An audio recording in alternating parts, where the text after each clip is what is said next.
शादी का जिक्र आते ही हर दिल में एक तस्वीर उभरने लगती है और मन ही मन सपनों का एक अलग जहां बसने लगता है। हमारा मन न जाने किन किन कल्पनाओं में खोने लगता है। लेकिन शादी सिर्फ एक ख्वाब नहीं, एक हकीकत है। इसीलिए शादी का फैसला करने से पहले ये जानना बेहद जरूरी है कि क्या हम वाकई इस रिश्ते के लिए तैयार हैं।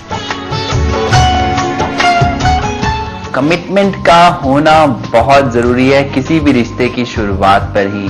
अक्सर हम लोग एक गलती कर जाते हैं कि हम रिश्तों में बह जाते हैं और एक रिश्ते के अंदर चले जाते हैं जाने अनजाने, और हम इस चीज को ध्यान नहीं देते कि क्या हम कमिटमेंट देने के लिए तैयार भी थे या नहीं। शादी एक महत्वपूर्ण फैसला है और इसके बाद आपकी लाइफ में बहुत सी जिम्मेदारियां आ जाती हैं। कई बार हो सकता है कि आपको लगने लगे कि शादी के बाद नई जिम्मेदारियों के चलते आपकी फ्रीडम कम हो जाएगी या पहले जैसी नहीं रहेगी। साथ ही मन में तरह तरह की उलझने भी लगी रहती हैं कि क्या आने वाली नई जिम्मेदारियों को आप निभा पाएंगी। इन परेशानियों से बचने के लिए आपको शादी के लिए तभी हामी भरनी चाहिए जब आपको लगने लगे कि आप आने वाली रिस्पॉन्सिबिलिटीज को उठाने के लिए पूरी तरह तैयार हैं। क्या आप अपने डेली रूटीन के अंदर जो एकदम से चेंज आ जाएगा जब एक नए रिश्ते में जा रहे हैं, उससे तैयार हैं कि नहीं है? यानी कि क्या आप वो स्पेशल टाइम अपने उस पार्टनर के लिए एलोकेट करने के लिए तैयार हैं कि नहीं? नहीं तो बाद में ये होगा कि आपको लगेगा कि मेरा सारा लाइफस्टाइल चेंज हो गया, इतना टाइम मैं कैसे निकालूं, मेरा काम है, मेरी जॉब है, मेरा बिजनेस है, इन सब बातों में आकर के आप उलझ जाएंगे। तो क्यों ना उससे पहले ही आप जाने कि ये स्पेशल टाइम अब आपकी जिंदगी का उस हिस्से को जाएगा जो आपके लिए, आपकी जिंदगी के लिए भी इम्पोर्टेंट है। आपका रिलेशनशिप भी आपकी लाइफ का एक हिस्सा है। किसी भी रिश्ते को बनाए रखने के लिए भरोसा, वफादारी और इमोशनल बॉन्डिंग का होना बेहद जरूरी है। किसी भी रिलेशनशिप को बनाना तो आसान है, लेकिन उसे निभाना या कायम रखना काफी मुश्किल। इसीलिए आप पहले ये देख लें कि आप अपने पार्टनर को इमोशनल एक्सेप्टेंस और कमिटमेंट देने के लिए पूरी तरह तैयार हैं या नहीं। कमिटमेंट के लिए सबसे पहले जरूरी है कि आप सब रिश्ते में जाने से पहले अपने आप को देखें और इस चीज को आप समझ लें कि कुछ भी कैजुअल नहीं होता, कुछ भी ओपन नहीं होता। तो अगर एक फ्रेंडशिप लेवल पर ही आप जा रहे हैं किसी ऑपोजिट जेंडर के साथ, तब आप जान लीजिए कि आप एक ऐसे रिश्ते में जा रहे हैं जो आगे तक जाएगा और जो गहरा होता चला जाएगा।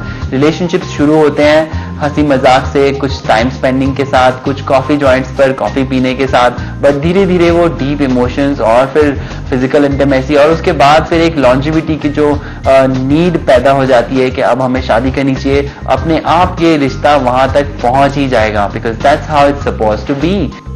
हर इंसान की चाहत और जरूरतें अलग अलग होती हैं। उसी तरह लाइफ में प्रायोरिटी भी अलग अलग होती हैं। जरूरी नहीं जिस चीज पर आप जो राय रखते हैं, आपके होने वाले पार्टनर भी उस टॉपिक पर आप ही की तरह सोचें। अगर आप इस तरह की कंडीशंस को हैंडल कर सकती हैं, तो ही हाँ करें। क्या आप ओपन हैं किसी दूसरे की डिफरेंटनेस को एक्सेप्ट करने के लिए, या आप सिर्फ अपने में ही चलते रहते हैं? जब हम सिर्फ मैं में ही चलते रहते हैं, तब हम एक स्टेज आती है जहां पर अपने आप को बहुत ही असहाय महसूस करते हैं और बहुत ही ट्रैप महसूस करते हैं कि मुझे अब सब कुछ तुम्हारे लिए ही करना होगा। ऐसा नहीं है। जब आप दो लोग एक टीम की तरह बनते हैं, तो ऐसा होता है कि जो आप कर रहे हैं वो तो आप करते हैं, पर आप दूसरे को भी जो वो करना चाहता है उसके लिए ओपन रहते हैं। तो इमोशनली क्या आप तैयार हैं कि आप दूसरे को उतना ही अफेक्शन, उतना ही प्यार और दूसरे की डिफरेंटनेस को भी उतना ही एक्सेप्टेंस दे पाएंगे? जब आप उस लेवल तक पहुंचे, तब जाकर के आपको किसी रिश्ते के लिए और शादी के लिए हामी भरनी चाहिए। कई बार हम शादी जैसे अहम फैसले खुद की मर्जी से नहीं, बल्कि अपने दोस्त, रिश्तेदार और अपने पेरेंट्स के कहने पर करने के लिए तैयार हो जाते हैं। अपनों की रिस्पेक्ट करना अच्छी बात है, लेकिन पूरी जिंदगी के लिए बनने वाले इस रिश्ते के फैसले का हक और बागडोर आपको अपने हाथ में ही रखनी चाहिए। अगर आपको पेरेंट्स की तरफ से प्रेशर है, या आपको पीयर प्रेशर है, या आपके बाकी सब फ्रेंड्स और कजिन्स की शादियां हो चुकी हैं, तो एक चीज को आप जान लीजिए कि at the end of the day it's your life, you have to be responsible for your own life. तो जानिए कि क्या आप कैपेबल हैं दूसरे को हर रूप से कंफर्ट करने के लिए और ग्रोथ देने के लिए। मनचाहे साथी की तलाश हर किसी को होती है, लेकिन कई बार सही वक्त पर सही फैसला न ले पाने या जाने अनजाने में उठाया गया एक छोटा सा गलत कदम भी आपकी पूरी जिंदगी को तबाह कर सकता है। इसीलिए शादी का फैसला करते समय अच्छे से सोच विचार करें, जिससे शादी के बाद आपकी जिंदगी में नए रिश्तों के साथ ढेर सारी खुशियां आए।